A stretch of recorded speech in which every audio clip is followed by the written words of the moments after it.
Hano rero hari ukuntu gukora mayoneze uri mu rugo byoroha kandi bikagira avantage nyinshi ku bantu bakunda kurya mayoneze. Tugiye rero gutangira gukora mayoneze yacu mu buryo bworoshye kandi bwizewe. Ino jage niyo ngiye gukoreramo, hanyuma ndakoresha igi rimwe, noneho igi ngiye kurifata ndimene, hanyuma nindangiza ndishyire muri ino jage.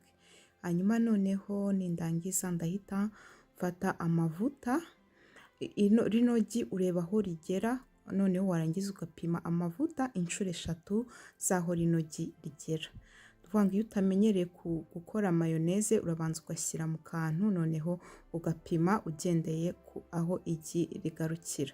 Rero tugiye gusukamo amavuta ya olive aba ariyo dukoresha. Ni nayo mpamvu nababwiraga ngo gukora mayoneze uri mu rugo biba ari byiza kandi byizewe, kubera ko amavuta ukoresha uba ubizi neza ko ari amavuta ya karite nziza kandi ko atari amavuta yaguteza ibibazo, cyangwa se n'uburyo uba wayikoreye buba ari uburyo navuga ko ari uburyo buba ari umwimerere.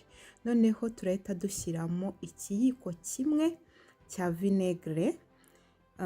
Ushobora gukoresha umutobe w'indimu, hari abantu badakunda vinegere bakunda gukoresha indimu, ushobora gukoresha indimu ugakoresha ikiyiko kimwe. Hanyuma noneho ikindi dushyiramo, turashyiramo akunyu, ushyiramo akunyu gakeya, murabona uko kangana, ni akunyu ufatisha intoki, noneho akaba ariko ukoresha. Noneho rero ahangaha biba birangiye, uba ugiye gutangira gukora mayoneze yawe. Muri kano kajage niko ndi buze gukoreramo, ntabwo ndi bwongere kugira ikindi nkoreramo. Noneho blender ngiye gukoresha ni iyi ngiyi ya stick.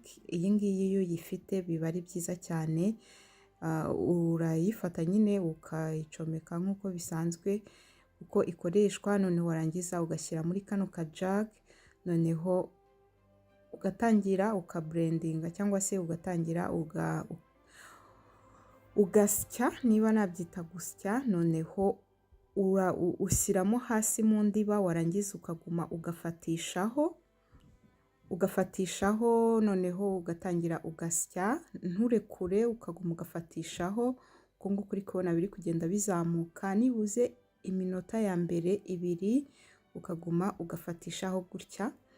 Noneho rero wabona ya mavuta yose yashizemo atari kugaragara, muri kubona ko hano akiri kugaragara, noneho ukajya ugenda uzamura wongera uzamura, noneho ugakora nibuze nk'iminota 5. Nyuma y'iminota 5 mayoneze yawe iba yabonetse.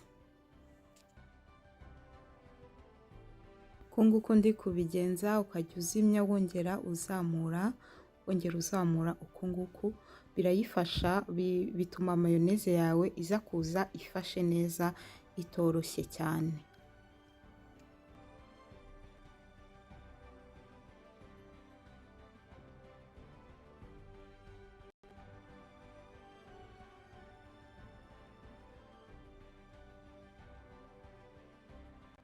Ngiyi mayoneze yacu yabonetse, murabona ukuntu ifashe, ntabwo iri kuva mu gikombe uko yiboneye, irafashe gusa ntabwo iba ifashe cyane nka za zindi bacuruza, ariko rero iyi ngiyi irizewe cyane kandi ikoze mu buryo bwiza, navuga ko uba uzi ibyo wayikozemo. Hanyuma rero tugiye kuyibika, urayisuka muri aka gacupa, noneho warangiza ukayibika. Iyi no mayoneze iyo wayibitse neza muri firigo ishobora kumara amezi 4, ariko ngiye nkunda gukora gakeya gahita gashira, nibuze gashirana n'icyumweru, kubera ko nta kindi kintu mba nongeyemo, mba ngira ngo wenda itazangirika nkaba nayikoresha yangiritse ikaba yantera ibibazo. Nkora gakeya kaza gushirana n'icyumweru. Nguko rero ukuntu dukoze mayoneze yacu ku buryo bworoshye cyane, mu minota mikeya cyane, kandi tudakoresheje ibintu biruhanyije. Ahangaha rero amavuta nakurangira meza wajya ukoresha ni amavuta ya avoka cyangwa se amavuta ya olive, niyo navuga ko yaba ari meza kurushaho kuruta ariya yandi asanzwe. Urabona mayoneze yacu kimeze. Mwakoze cyane kubana nanjye, tuzasubira ubutaha, bye bye.